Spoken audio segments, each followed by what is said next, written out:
guys, welcome to lesson 10. You'll all know me by now, but I'm Alison, the online piano tutor. So this is literally the last lesson in the course of 10 lessons that we were going through.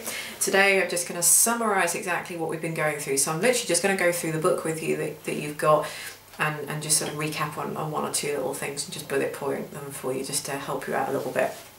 The first thing we did on page 14 and 15 was just go through a few little basics of theory. So we just learnt the 5 lines that the notes sit on are called stave, 2 places notes are written are in the line and in the spaces. We had a little treble clef, we had a little bass clef, you should be memorising that by now. We also had a little brace which just connects the two sort of lines together, so we know that the right hand and the left hand play together at the same time. And we also just learnt where middle C was. We learnt in the first lesson that where middle C was on the piano, but we do need to remember where that is, whether it's when it's on the treble clef and when it sits on the stave and the bass clef. The next thing I took you through was where I know where I'm going, and that was when I just put the 2 numbers at the start, the 4-4. Now the top number was the most important because that told us how many beats there were in every bar. I said not to worry about the bottom number at the moment. It really doesn't matter what that means at this stage. It won't affect you at all. The top number tells us how many beats in the bar, and that's the most important one. We also did put in the bar lines for this as well, which we had to do every 4 beats, and how we knew where to put the bar lines were. On the top here we had a picture of a 1 beat note, 2, 3 and a 4 beat note. So we just counted every 4 beats, we put in a bar line so that we knew these black ones here were worth 1 beat. So 1, 2, 3, 4, we put in a bar line and so on. Now we did skip a few pages and we skipped on to page 26, which was White Rose of Athens, and we just started playing this. So I re-drew in at the top here the note value so I could help myself out a little bit, and then we just began playing. We knew this was the right hand because it had a treble clef, and also as we were playing we were doing the counting, or we were saying the counting out loud underneath as we were playing. This was to help us just get the hang of the rhythm and putting the notes in the right place. Then we jumped on to Can't Buy Me Love, which was exactly the same thing as White Rose of Athens, but we were just playing it with our left hand. Another thing that we did have a look at in White Rose of Athens was just this tie. So a tie is not to be confused with a slur or a phrase mark. A tie is a line like this that's joined to 2 notes that are the same letter name. So you can't tie a D to an F, for example, because you've physically got to play that F. But you can tie a D to a D. And remember, it was the second note that we didn't play. So in total this note would be held for 4. We'd play this note, hold it for 4. We wouldn't play this note, which is why I've scribbled it out, but we'd carry on holding it for 4, so this would be an 8-beat note in total.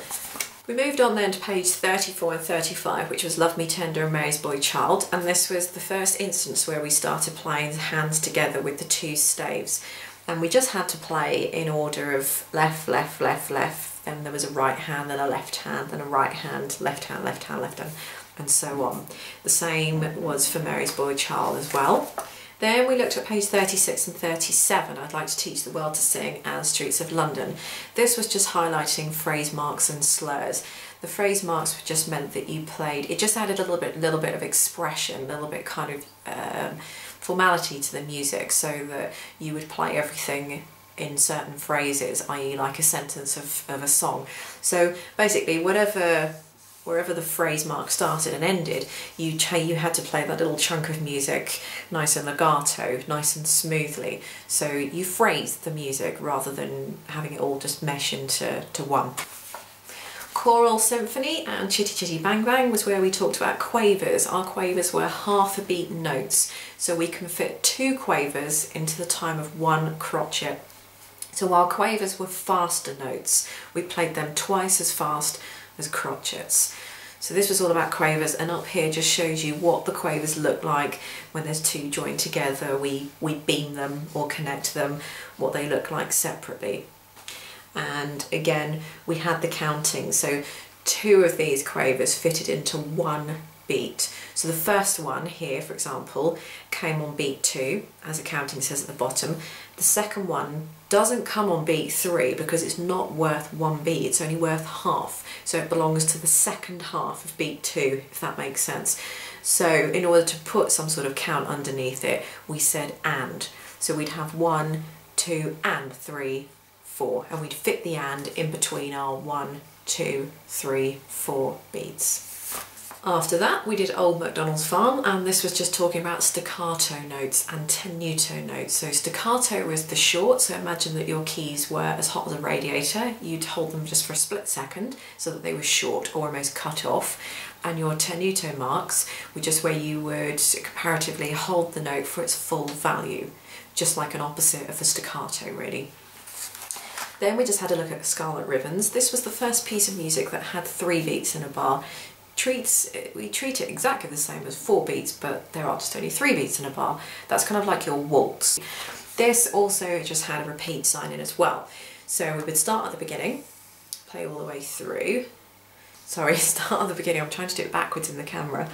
And when we got to here, we see the repeat sign. So we'd either go back to the beginning if there wasn't another repeat sign, or we'd look for another repeat sign which had the dots going the opposite way. And in this case, we do start from the beginning, so we'd play this little bit again and then move on. So this had phrase marks in it as well, like we had in I'd Like to Teach the World to Sing. Then we moved on to Annie's song, and this was just talking about all the different rests that we have. So for every type of note we've got 1 beat, 2 beat, 3 beat, 4 beat, and our half a beat note, we have a rest that goes with it. Unfortunately, we just got to kind of suck that information up and learn it. This is what the rests look like here. We didn't as such have a 3 beat rest, which I didn't really want to go into too much detail and confuse everybody, but if we've got a piece of music like this one here, which is 3 beats in a bar, if we need a whole bar's rest, we just used a 4 beat rest, which is absolutely fine. This one as well had notes that were on top of each other. It means that you just play the 2 notes at the same time on the piano. So you'd play a C and an E with the right hand exactly at the same time. Strangers in the Night and Singing in the Rain were really just a combination of everything that we've learned previously in the book. So you've got some ties, you've got some tenuto, you've got some phrase marks, you've got some staccato. We start introducing dynamics here as well, which are your volume. So whether to play it loud or quiet or whatever. Then lesson 10, we finished off with Super Trouper. This was the first piece that was probably the most complicated and the hardest piece in the book, definitely, because this is where you can see all the lines that I've written on there. This is where we're playing the hands together for the first time. So this gets a little bit complicated, but in the left hand, the good news is that we only have a middle C and a G to worry about. Also, everybody, or most people know Super Trouper, so that always helps, because you're familiar with the song, so you always know if you're going wrong. So thank you so much for watching all my videos. I really do hope that everybody's learned a lot. If you've got any questions, just leave them in the box underneath. I'll try and get back to you as soon as possible. And please have a look at my other videos. I'm going to be going through some theory, some associated board grade 5 theory as well. I've got some plans to do that to help some people pass that, a few hints and tips and things. Check out my other videos on sight reading and kind of what piano to buy if you're a beginner and everything.